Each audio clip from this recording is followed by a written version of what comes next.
Okay, this is a town in Southern California. Edible sage, that's what we got here. This is the kind that I used to bundle and burn. It's called saging.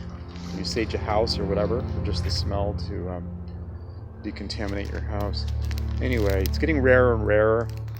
It's been cool lately in Southern California, but when the sun comes out, it burns your skin. So no matter what anybody says, I'm not dumb.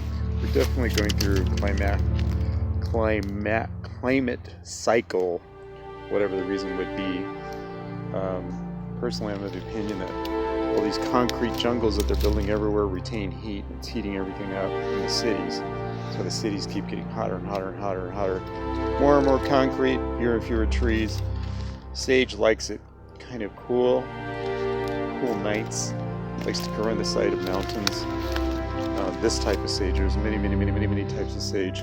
This is the kind though that I harvest and use for soups, marinating food and all that after I dehydrate it. I'm talking like that because I want it to be clear what I'm saying. You can already see it's early March and it's starting to dry. Indicating to me this is going to be one hell of a hot, bug-infested summer. So that's what it looks like. It hasn't flowered yet. You want to get it before it flowers.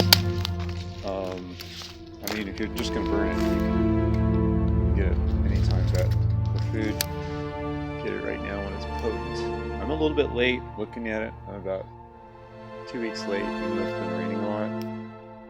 That stuff down there is nice and fresh. See how green it is? Whereas the stuff at the top, the sun's already started to burn it. So it's definitely getting hotter, there's no doubt about that. Could be 100,000 year cycle, whatever. Sun does weird things. Who knows what's really going on. But, so I will just take like pieces of it and salt the whole plant. This is going to be, after I dry it, then I'll chop it up and put it in food and all that. I like it when it's half dry. I don't like it too dry. That's me. I like the oils in it, but when it's too fresh, the oils are pretty intense. It smells wonderful. Anyway, that's it. Signing out. Southern California. Take the dogs out for a walk. Harvest a little bit of sage. Nature's free gift. By the way, have you checked the price of dried sage in health food stores? The organic stuff. This is organic. I'm out the boonies. So there's in nature, there's nothing out here. No pesticides or Roundup. But it's ridiculously expensive, and here I get it for free.